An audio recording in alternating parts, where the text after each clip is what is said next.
کیسے پتہ چلے گا کہ ہماری زندگی میں کوئی واقعہ فطرت کی طرف سے ہے یا ہمارے اپنے عمل کی وجہ سے ہے؟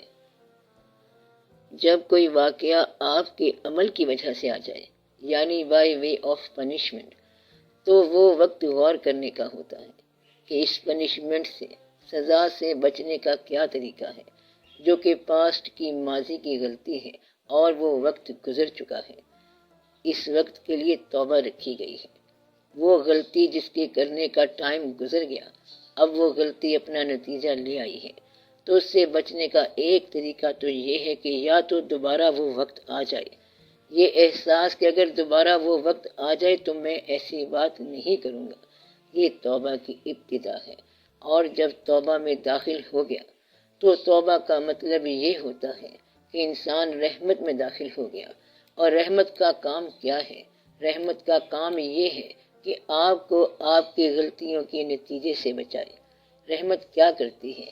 نتیجے سے بچاتی ہے، ورنہ اگر غلطی کا نتیجہ آ جائے تو کوئی بندہ بچ نہیں سکتا، کوئی بندہ صحیح سلامت نہیں رہ سکتا۔ جس نے کوئی غلطی نہیں کی، اس نے کیا انسان ہو کے بہت بڑی غلطی نہیں کی؟ اس سے بڑی اور کیا غلطی ہو سکتی ہے؟ تو یہ ایک ایسا واقعہ ہے جس کا کوئی نام و نشان نہیں ہے۔ اس میں زیادہ بولنے والی بات کوئی نہیں ہے، بس خاموشی ٹھیک ہے۔ اللہ کے فضل اور اللہ کے رحم تک پہنچنے کے لیے عام طور پر جو راستہ ہوتا ہے، اکثر لوگ غلط راستے سے گزرنے کے بعد وہاں آتے ہیں۔ نہیں سمجھے آپ بات؟ ایک تو سیدھا راستہ ہے، یعنی صراط مستقیم۔ یہ کون سا راستہ ہے؟ یہ نیک راستہ ہے۔ لیکن اللہ کے راستے کے شدت کے جو تمنائی ہوتے ہیں، وہ عام طور پر غلط راستے سے تھکے ہارے آتے ہیں۔ ایک پرانی کہانی ہے۔ ایک تھا بادشاہ، اس کے تھے 2 بیٹے، ایک بیٹا بڑا اور ایک چھوٹا۔ تو بڑے بیٹے نے ابا حضور سے کہا کہ بادشاہ سلامت، اب آپ ذرا بوڑھے ہو رہے ہیں، میرا خیال ہے کہ آپ جائیداد کو بانٹ دیں اور ہمارے حصے کا مال ہمیں دے دیں۔ بوڑھے تو اس نے ہو ہی جانا تھا اور کچھ عرصہ بعد پار بھی ہو جانا تھا، اس لیے اس بیٹے کو سلطنت کا کچھ حصہ دینا چاہیے تھا۔ باپ نے کہا جائیداد کو تقسیم کر دو، اور وہ اپنا حصہ جو اس کا بنتا تھا وہ لے کے چلا گیا۔ چھوٹا بیٹا باپ کے ساتھ رہا اور کہا کہ ابا حضور، میں نے آپ کو چھوڑنا نہیں ہے، چاہے آپ مال دیں یا نہ دیں، میں تو آپ سے محبت کرتا ہوں۔ بڑا بیٹا مال لے کے گیا، اپنا حصہ لے کے چلا گیا، اور لازمی بات ہے کہ پھر اسے خرچ کرنے لگا۔ خرچ کرتے کرتے آخر شاہ خرچیوں کا انجام تو ملنا تھا، پھر اس کو غریبی آ گئی۔ کسی نے اسے سور چرانے پر نوکر رکھ لیا۔ ایک دن وہ بیٹھا ہوا تھا اور سوچ رہا تھا کہ میں اس آدمی کے سور چراتا ہوں اور میں نیک باپ سے دور ہو گیا ہوں، وہاں میرے ابا کے کتے بھی عیش سے پلتے ہوں گے اور میرا یہ حال ہے کہ کتے سے بھی بدتر ہے۔ تو اس نے سوچا بہتر ہے کہ باپ سے جا کے معافی مانگوں۔ قسمت نے کچھ ساتھ دیا اور وہ باپ کی طرف گیا۔ باپ کو پتہ چل گیا، ابھی وہ شہر میں داخل نہیں ہوا، فصیل سے باہر تھا کہ باپ کو پتہ چل گیا۔ وہ ایک نیک باپ تھا، اور جب اسے پتہ چل گیا کہ یہ واقعہ ہے تو باپ نے استقبالیہ ارینج کیا اور بیٹے کے آنے کی خوشی میں بڑا شو کیا۔ بے شمار گائے بکریاں ذبح کر دیں کہ بیٹا آ گیا، اور پھر وہ گھر آ گیا۔ بیٹے کا جب استقبال ہوا تو باپ نے دیکھا کہ چھوٹا بیٹا ناراض ہو گیا ہے۔ چھوٹا کہتا ہے کہ ابا حضور، یہ اپنا حصہ بھی لے گیا، مال بھی لے گیا، اور بڑی دیر کے بعد بھی آیا، اور آپ کی نیک نامی میں اضافہ بھی نہیں کیا۔ آپ نے اس کے لیے تو بڑی گائے بکریاں ذبح کر دیں، تو میرے لیے تو آپ نے کبھی مرغی بھی ذبح نہیں کی۔ یہ کتنا ظلم کر رہے ہیں، ناانصافیاں کر رہے ہیں۔ باپ نے کہا بیٹا بات سن، تو نے تو گمراہی دیکھی نہیں ہے، تیری نیکی تو واجبی ہے اور مجبوری ہے۔ نیکی تو اس کی ہے جو اس غلط راستے سے واپس آیا ہے، اس کے لیے تو میں بہت کچھ قربان کر دوں گا۔ تو نیکی کس کی ہے؟ جو اس راستے سے آیا جہاں سے آنا مشکل تھا۔ اصل نیکی تو اس کو ملی ہے، اور یہ کہانی بائبل میں نوٹ ہے۔ بائبل یعنی انجیل کتاب میں پرانی انجیل ہے کہ نئی انجیل ہے، چونکہ یہ کتاب اللہ سے منسوب ہے، اور آج کل جو اویلیبل کتاب ہے اب پتہ نہیں وہ اصلی ہے کہ کون سی ہے۔ مدعا یہ ہے کہ اگر گمراہ نہ ہوئے انہیں راہ پر آنے کا لطف کیسے معلوم ہوگا۔ نیکی اس کی ہے جو ادھر سے آیا، وہ وہاں سے آیا جہاں سے آگے کوئی مقام ہی نہیں تھا، تو وہاں سے آنے والے کی بڑی قدر ہے، عزت ہے۔ اس کا مطلب یہ نہیں ہے کہ تم ضرور بدی کی طرف چل پڑو، مطلب ہے کہ اگر تم بدی کی طرف چل پڑے تو ممکن ہے کہ واپس آنا ہی نہ نصیب ہو۔ اس لیے تم جہاں ہو وہاں سے اللہ کی طرف رجوع کر لو۔ نیک ہو تو نیک آدمی رجوع کرے، بد ہو تو بد آدمی اللہ کی طرف رجوع کر لے، تو رجوع ہی اللہ ہے۔ بس یہ یاد رکھو، رجوع کا نام یہ ہے کہ تمہارا اصل اللہ ہے اور اس کی طرف رجوع کرو۔ آپ بات سمجھ رہے ہیں؟ آپ کے سوال کا باقی جواب یہ ہے کہ اللہ کریم نے جو منصب اپنی طرف سے عطا کیا ہوا ہے اس منصب میں عوام الناس کی رائے کاؤنٹ نہیں ہوتی۔ مطلب یہ ہے کہ منصب کیا ہے، پیغمبر منصب کیا ہے، نبی۔ اللہ میاں نے نبی اور پیغمبر جو ہیں وہ کسی رائے سے نہیں بنانا، نہ کسی سیاح کو سباق سے بنانا ہے کہ دس مین از ویل نون، اور امیر بھی ہے، اس کے ساتھ 4 دوست بھی ہیں، لہٰذا اس کو نبی بنا دوں۔ لیکن ایسا نہیں ہے۔ تو اللہ کا نبی بنانے کا عمل جو ہے یہ جمہوریت سے آزاد ہے، اور ولی کو جو ولی ہونا ہے یہ بھی جمہوریت سے آزاد ہے۔ بے شمار ولی ایسے ہیں جن کا لوگوں نے استقبال کرنے کی بجائے لوگوں نے برا منایا اور لوگوں نے ناپسند کیا۔ تو اگر عوام الناس ناپسند بھی کرے تو پسند اللہ کی ہوگی۔ تو بات جمہوریت کی نہیں بلکہ اللہ کی مرضی کی ہے اور اللہ کی پسند کی ہے۔ انسانوں کی سپورٹ کوئی سپورٹ نہیں ہوتی۔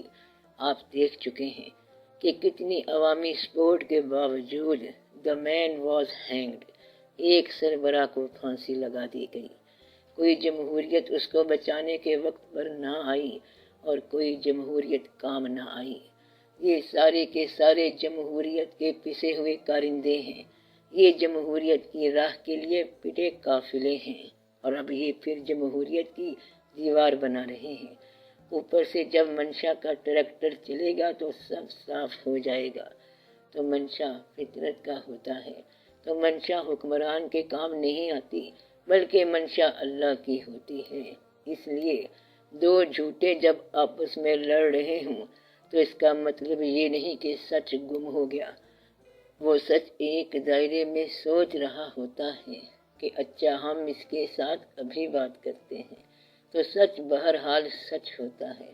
یعنی کہ یہ 2 بندے آپس میں لڑ رہے ہیں کہ یہ ملک ہمارا حق ہے، اور دوسرا کہتا ہے کہ ہمارا حق ہے، اور دیکھنے والے یہ کہہ رہے ہیں کہ یہ دونوں آدمی، یہ دونوں گروپ، اگر یہ دونوں ہی کل ہیں اور کافی ہیں تو یہ تو دونوں جھوٹے ہیں۔ اگر وہ سچے آدمی کو اس کیس میں پارٹی نہ بنائیں تو اس کا مطلب یہ نہیں کہ کیس ہی ختم ہو گیا یا حق ختم ہو گیا، کیونکہ جب اللہ چاہے گا سچے کو برآمد کر دے گا اور سچا پھر سب کو اڑا کے رکھ دے گا۔ تو یہ اللہ کے کام ہیں۔ اللہ کے کام کیا ہوتے ہیں؟ جمہوریت سے آزاد عقل، جمہوریت سے آزاد شکل، جمہوریت سے آزاد آپ کی بینائی، جمہوریت سے آزاد آپ کی محبت، جمہوریت سے آزاد، اور لیلا بن مجنو نہیں اور مجنو بن لیلا نہیں۔ مجنو نے محبت کر لی لیلا سے اور پھر اپنے دوستوں کو بتایا۔ انہوں نے کہا یہ کیا کیا تم نے، اس سے تم محبت کرتے ہو، وہ ایسی چیز تو نہیں، شکل بھی دیکھنے والی نہیں ہے۔ مجنو نے کہا تیری اکھ نہیں ویکھن والی، اور یہی لیلا ہوگی جس پر امیر خسرو رحمت اللہ مثنوی لکھے گا، جامی رحمت اللہ لکھے گا، اور دنیا میں لیلا لیلا ہو جائے گی اور یہ کہانی بن جائے گی۔ جب درد سے ہوتا تھا مضطر تو کہتا تھا مجنو رو رو کر، دنیا کی ہر ایک شے کو یا رب لیلا کر دے، محمل کر دے۔ مطلب یہ ہے کہ مجنو کہتا ہے ہر طرف لیلا ہی لیلا ہونی چاہیے۔ اب یہ جو ہے بلیک قسم کی لڑکی لیلا، یہ لوگوں کو اور جمہوریت کو نظر نہ آئی، لیکن حقیقت کی نگاہ میں وہ کیا ہے؟ وہ بیوٹی ہے۔ بیوٹی جو ہے اٹریکشن کا نام ہے۔ بیوٹی کس کا نام ہے؟ اٹریکشن کا نام ہے، تو حسن چاہنے والے کا نام ہے۔ بیوٹی ہم اس کو کہیں گے کہ عشق جس کی طرف مائل ہو تو وہ بیوٹی ہوتی ہے۔ تو بیوٹی کیا ہوتی ہے؟ عشق جس کی طرف مائل ہو وہ بیوٹی ہوتی ہے۔ تو مائل ہونے والا مجنو ہے، اور مجنو کی پسند کا نام جو ہے وہ محبوب ہے، اور وہ لیلا ہے، اور اسی کا نام حسن ہے۔ تو اس لیے میلان محب کا نام محبوب ہے۔ جدھر بھی محب جا رہا ہے وہاں میلان ہے، اس لیے جمہوریت جو ہے یہ وہاں فیل ہو جاتی ہے۔ حقیقت کے میدان میں جمہوریت فیل ہو جاتی ہے۔ آج بھی کہتے یہ ہیں، اور یہ ٹھیک کہتے ہوں گے، کہ 3/4 دنیا خدا کو نہیں مانتی، جمہوریت بھی خدا کو نہیں مانتی، مگر اللہ پھر بھی اللہ ہے، آج بھی سچا اور کل بھی سچا، ہمیشہ سچا۔ اور یہ 3/4 لوگ سارے کئی دفعہ مر جائیں گے، مگر اللہ پھر حی و قیوم ہے، خالق مطلق ہے، تو یہ بچا ہے۔ جمہوریت تو ہے ہی کچھ نہیں۔ جمہوریت جو ہے یہ غلط فہمی اور جلد بازی کا نام ہے، یعنی کہ دیر پا نہ ہونے والی سپورٹ کا نام ہے، اور جہالت کا نام ہے۔ آپ بکرے ذبح کر دیں، جمہوریت آپ کے گھر میں اکٹھی ہو جائے گی، اور آپ کو خدا نخواستہ غم میں بندوں کی ضرورت پڑے تو ایک بندہ آپ کو نہیں ملے گا۔ توبہ کرو، کون ساتھ دیتا ہے؟ منزل عشق میں انسان تنہا ہی جائے گا۔ یہ ایسی ہی بات ہے کہ 4 پائی اٹھانے کے لیے 4 بھائی نہیں ملتے، اور پھر کارپوریشن کو ٹیلی فون کرنا پڑتا ہے۔ توبہ توبہ، یہ تو بڑے افسوس کی بات ہے۔ تو وہاں جمہوریت فیل ہو جاتی ہے۔ اگر ہوٹل کے اندر ولیمہ ہو تو جمہوریت ذرا زیادہ پرورش پاتی ہے، اور بڑی بد تہذیبی کے ساتھ پرورش پاتی ہے، اور جہاں کہیں اصلی بات ہو تو پھر وہاں اکثر جمہوریت فیل ہو جاتی ہے۔ اس لیے جمہوریت جو ہے یہ نان سیریس قسم کے لوگوں کا اجتماع ہے۔ تو آپ خود بتائیں کہ دانا آدمی جو ہے نادان کے ووٹ سے کیسے آئے گا؟ دانا آدمی کو دانا آدمی ووٹ دیں، نیک آدمی کو نیک آدمی ووٹ دیں، تو یہ کیسے ہو سکتا ہے کہ بری دنیا کے اندر، برے لوگوں کے اندر نیک آدمی جو ہے وہ ووٹ لے لے؟ تو اس لیے ووٹ دینے کے لیے وہ کیا کرے گا؟ پیسہ خرچ کرے گا۔ ایسا آدمی کہتا ہے ہمارے پاس پیسہ ہے۔ کتنا پیسہ ہے؟ جتنا پیسہ کسی ایک بینک میں ہوتا ہے اتنا پیسہ ہمارے پاس ہے۔ اب جس کے پاس پیسہ ہو وہ کیا کرے گا؟ وہ اپنی کمپین شروع کرے گا، بادشاہ کی تعریفیں کرے گا، صحافیوں کے نمبر رکھے گا، کسی کو صحافی نمبر 1 کہے گا، پیسہ خرچ کرے گا، اور پھر الیکشن جیت جائے گا۔ تو پیسہ جیت جاتا ہے۔ یہ ایک کمپین ہوتی ہے جو جیت جاتی ہے، اور کمپین کے اندر ضروری نہیں ہے کہ عقل بھی ہو، بس پیسہ ہونا چاہیے جو کہ جیت جاتا ہے۔ پیسہ اگر فرعون کے پاس ہو تو پھر وہ کامیاب ہوگا، اور کسی اور کے پاس ہو تو پھر وہ بھی ہوگا۔ لیکن جب اللہ کی طرف سے موسیٰ علیہ السلام آتے ہیں تو فرعون کی بادشاہی فیل ہو جاتی ہے۔ اس لیے جمہوریت کچھ بھی نہیں ہے، یہ ساری کی ساری کیا ہے؟ منشائے فطرت ہے۔ آپ جمہوریت کے دھوکے میں نہ آنا، ابھی دھوکے میں نہ آنا۔ لیکن یہ نہیں ہو سکتا کہ ایک آدمی کے حق میں جمہوریت ہو اور دوسرے کے حق میں بھی جمہوریت ہو۔ دونوں سیملٹینسلی جھوٹے ہو سکتے ہیں۔ یہ کچھ بھی نہیں ہے، سب کچھ ویسے ہی جھوٹ ہے۔ یہ بات یاد رکھنا کہ آپ لوگوں کے اندر ایک بڑا امتحان آنے والا ہے، اور وہ کیا ہے کہ آپ کی پسند وہ ہونی چاہیے جو اللہ کی پسند ہو۔ آپ کی رائے پوچھی جائے گی، اور اس وقت مصلحت اندیشی نہیں کرنا، رشتہ داری نہیں کرنا۔ یاد رکھ لو پھر کیا کرنا ہے، حقیقت پسندی کرنا۔ وہ جو اللہ کی نگاہ میں اچھا ہے آپ اسے اچھا کہیں، بس اللہ کے حق میں اللہ کی طرف سوچتے ہوئے کہ یہ چیز کیونکہ اللہ کی نگاہ میں اچھی ہے، بس مجھے اچھی لگتی ہے، اور یہ آپ کا فرض ہونا چاہیے۔ رائے دینے والے کا یہ حق ہے کہ رائے جو ہے وہ اللہ کے فیصلے کے انداز میں ہو، بس اس بات کو یاد رکھنا۔